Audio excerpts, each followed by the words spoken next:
જય માતાજી ફ્રેન્ડ્સ, તો આજે હું નાના મોટા બધાને ખૂબ જ પસંદ આવે છે તેવી આલુ સેવ બનાવવાની છું અને તે પણ ફક્ત એક જ બટેકામાંથી અને 1 કપ ચણાના લોટમાંથી તમારી આ આલુ સેવ બનીને તૈયાર થઈ જશે અને બજાર કરતાં પણ વધારે ક્વોન્ટિટીમાં તમારી આ આલુ સેવ બની જશે અને એકદમ ટેસ્ટી બનશે।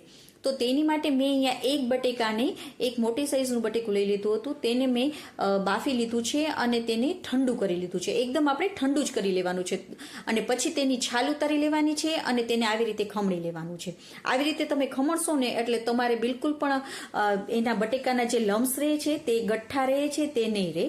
હવે 1 કપ ચણાનો લોટ તેમાં નાખી દેવાનો છે, સાથે તમારે સ્વાદ અનુસાર મીઠું નાખી દેવાનું છે, હળદર અને લાલ મરચાંનો પાવડર, થોડી હિંગ નાખીશું અને 1 ચમચી ભરીને ચાટ મસાલો નાખીશું અને 1 ચમચી મેં અહીંયા ફુદીનાનો પાવડર લીધો છે। ફુદીનાના પાંદડાને મેં સૂકવી દીધા હતા અને પછી તેને મિક્સરમાં પીસી લીધા છે અને તેને ચાળી લીધા છે, તે નાખવાના અને 1 ચમચી આપણે તેલ નાખી દઈશું।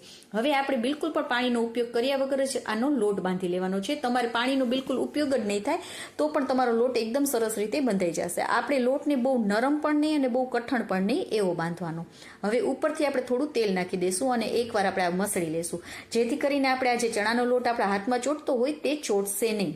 તો આવી રીતે આપણે લોટને બાંધી લેવાનો છે। હવે આપણે સંચા વડે જ કરવાની છે, આપણે સેવ પાડવાની છે।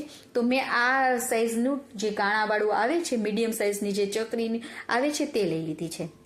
તો તેને આપણે ફિટ કરી લઈશું પહેલાં તો, અને ફરતી સાઈડ આપણે તેમાં તેલ લગાવી લઈશું, જેથી કરીને આપણે જ્યારે લોટામાં નાખીએ તો તે ચોટશે પણ નહીં અને એકદમ સરળ રીતથી આપણી આ સેવ પડશે।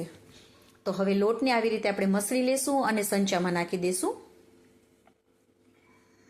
અને સાઈડમાં આપણે તેલને પણ ગરમ કરવા મૂકી દેવાનું, જેથી કરીને તેલ આપણે બહુ ગરમ પણ નથી કરવાનું અને મીડિયમ તેલ ગરમ થાય તેટલું આપણે રાખવાનું છે। તો હવે ગેસની ફ્લેમને આપણે મીડિયમ કરી અને પછી આવી રીતે આપણે સેવને પાડી લેવાની છે। હવે પૂરી પ્રોસેસમાં આપણે ગેસની ફ્લેમને ધીમી જ રાખવાની છે। તો એક સાઈડ આપણી તળાઈ જાય એટલે બીજી સાઈડ આપણે ફેરવી લઈશું અને બીજી સાઈડ પણ આપણે તેને તળાવવા દઈશું। તો એકદમ સરળ રીતે તમારી આ સેવ બનીને રેડી થઈ જશે અને આવી જ રીતે આપણે બીજા બેચને પણ કરી લેવાની છે સેવને। તમે આ સેવને ચા સાથે પણ ખાઈ શકો છો અને એમનેમ પણ બધાને ખૂબ જ પસંદ આવશે અને બાળકોના લંચ બોક્સમાં પણ તમે તેને દઈ શકો છો।